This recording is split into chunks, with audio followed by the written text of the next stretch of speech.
কারি পাতা এমন একটা জিনিস যেটার গন্ধেই একদম পেট ভরে যায়।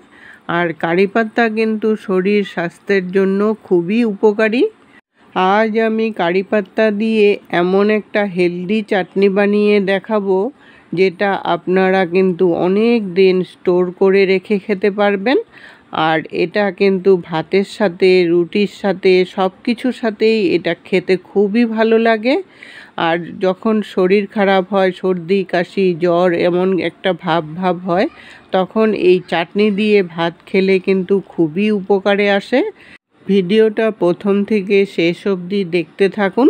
আশা করি আপনাদের খুবই উপকারে আসবে আর কাজেও লাগবে। আসুন তাহলে দেখে নিই আমি রেসিপিটা কিভাবে বানিয়েছি। কারি পাতার চাটনিটা বানানোর জন্য ফ্রেশ কারি পাতা লাগবে। তার জন্য বাড়িতেই একটা কারি পাতার গাছ ছিল, ওখান থেকে আমি কতগুলো পাতা ছিঁড়ে নিয়ে আসলাম। প্রথমে পাতাগুলোকে কিন্তু ভালো করে ধুতে হবে, কারণ পাতার মধ্যে অনেক বালি থাকে, ধুলো থাকে। তার জন্য পাতাগুলো খুব ভালো করে ধুয়ে নিতে হবে।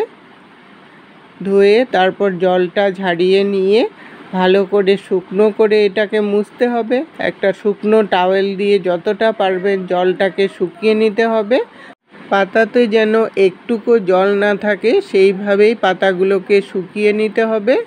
আর পাতাতে যদি জল থাকে তাহলে রেসিপিটা কিন্তু বেশি দিন থাকবে না, নষ্ট হয়ে যাওয়ার চান্স থাকবে। এখন পাতাগুলোকে খুলে একটা প্লেটের মধ্যে 1 থেকে 1.5 ঘন্টার মতো এইভাবে করে ছড়িয়ে রেখে দিলে পাতাগুলোর মধ্যে যেটুকুন জল আছে সেইটুকুনও কিন্তু সুন্দর করে শুকিয়ে যাবে। পাতাগুলো শুকাতে শুকাতে এদিকে আমার কুকিং পার্টনারের সাথে আপনাদের পরিচয় করিয়ে দিচ্ছি। ওর নাম হলো নিমকি। নিমকিকে হয়তো আপনারা আগের কোনো ভিডিওতেও পরিচয় হয়েছেন।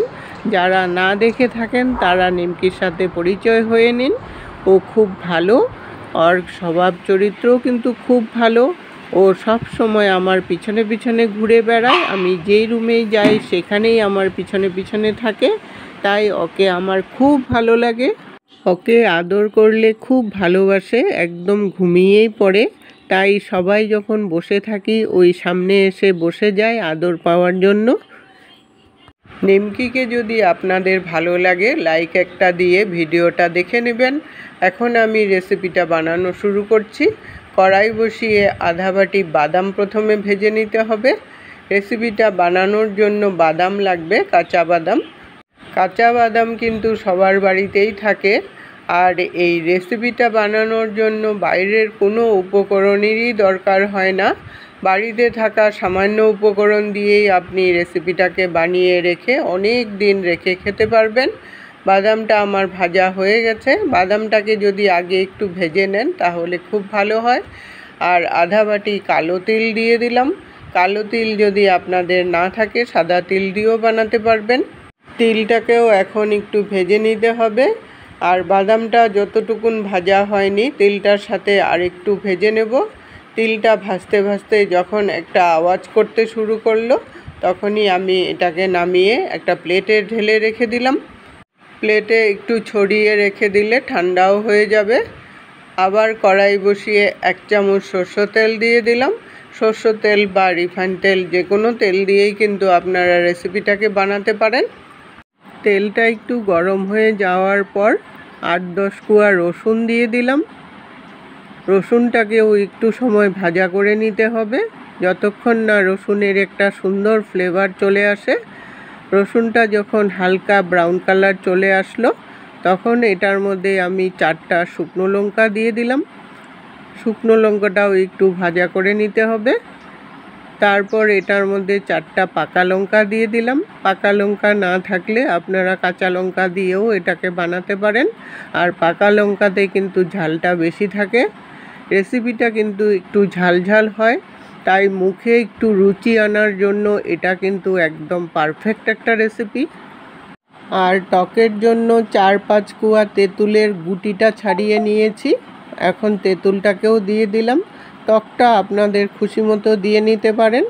এটা ঝাল টক মিষ্টি এই টাইপের হবে রেসিপিটা। দারুণ চটপটা একটা রেসিপি, আপনারা একবার হলেও ট্রাই করে দেখতে পারেন। তেঁতুলটা আর লঙ্কাটা যখন একদম ভাজা হয়ে শুকনো শুকনো হয়ে গেল, তখন বাদামের সাথে একসাথে নিয়ে নিলাম। এখন আবার কড়াই বসালাম, আর এদিকে এগুলো ভাজতে ভাজতে কারি পাতাগুলোও কিন্তু শুকনো হয়ে গেছে। কারি পাতাগুলো এখন একটু ভেজে নিতে হবে। ভেজে নিলে কারি পাতাটা একটু কড়কড়া হয়ে যাবে, তখন গুঁড়ো করতে কিন্তু সুবিধা হয়। আর এমনভাবে ভাজবেন যেন কারি পাতার সবুজ ভাবটাও থাকে অথচ কড়কড়া হবে, সেরকমভাবে এটাকে ভাজতে হবে। আর এটাকে কিন্তু একদম লো ফ্লেমে রেখে ভাজবেন, হাই হিটে দিয়ে একদমই ভাজবেন না। হাই হিটে দিয়ে ভাজলে পাতাগুলো পুড়ে যাবে, আর রেসিপির কালারটাও নষ্ট হয়ে যাবে, আর ফ্লেভারটাও কিন্তু সুন্দর হবে না। একটু ছড়িয়ে ছড়িয়ে হালকা হালকা করে ভাজবেন, দেখবেন ভাজাটাও সুন্দর হবে, আর পাতাগুলো কিন্তু সব সুন্দর করে ভাজা হবে।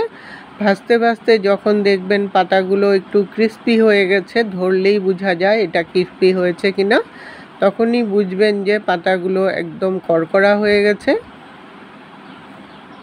তখনই পাতাগুলোকে নামিয়ে একটা প্লেটের মধ্যে ছড়িয়ে একটু ঠান্ডা করে নিলে আর একটু ক্রিস্পি হয়ে যাবে। এইভাবে করে একটু ছড়িয়ে 5 থেকে 7 মিনিটের মতো রেখে দিলে ঠান্ডা হয়ে গেলে আর একটু ক্রিস্পি হয়ে যাবে। সব কিছু কিন্তু সুন্দর করে ঠান্ডা হয়ে গেছে। ঠান্ডা করে নিয়েই কিন্তু রেসিপিটাকে বানাবেন, তাহলে কিন্তু খুব ভালো হবে আর থাকবেও অনেক দিন। এখন এগুলোকে সব মিক্সির মধ্যে গুঁড়ো করে নেব। প্রথমে বাদাম, তিল, রসুন আর লঙ্কা ভেজেছিলাম যে, ওগুলোকে আগে দিয়ে নিতে হবে। তারপর কারি পাতাগুলোকে দিয়ে দিলাম। একসাথে সব গুঁড়ো করবেন, তার জন্য একটা বড় জারে করে নিয়ে একসাথে গুঁড়ো করবেন, তাহলে একবারেই গুঁড়ো হয়ে যাবে সব। না হলে বারে বারে গুঁড়ো করতে হবে, ছোট জারে নিলে। সব কিছু নিয়ে তারপর এটার মধ্যে স্বাদ অনুসারে নুন দিয়ে দিলাম, আর ব্যালেন্সের জন্য একটু মিষ্টি দিয়ে দিবেন। যেহেতু এটার মধ্যে টক পড়েছে, তার জন্য টকটাকেও ব্যালেন্স করবে। আর আপনারা যদি খালি টক খেতে চান তাহলে মিষ্টিটা না দিলেও হবে। এখন এটাকে গুঁড়ো করে নেব, একদম পাউডারের মতো গুঁড়ো করতে হবে। গুঁড়োটা আমার হয়ে গেছে, একদম পাউডারের মতো গুঁড়ো করে নিয়েছি। এটা আপনারা সঙ্গে সঙ্গে বানিয়েও খেতে পারেন বা বোতলে ভরে রেখে দিতে পারেন। এটা কিন্তু ফ্রিজে না রাখলেও কিন্তু অনেক দিন থাকবে। রেসিপিটা আপনাদের কেমন লাগলো বন্ধুরা, কমেন্ট করে জানাবেন। একবার হলো আপনারা বানিয়ে ট্রাই করে দেখবেন, খুবই ভালো লাগে খেতে। এতক্ষণ সঙ্গে থাকার জন্য আপনাদেরকে অসংখ্য ধন্যবাদ বন্ধুরা। আবার দেখা হবে নতুন রেসিপির সাথে। সুস্থ থাকুন, ভালো থাকুন।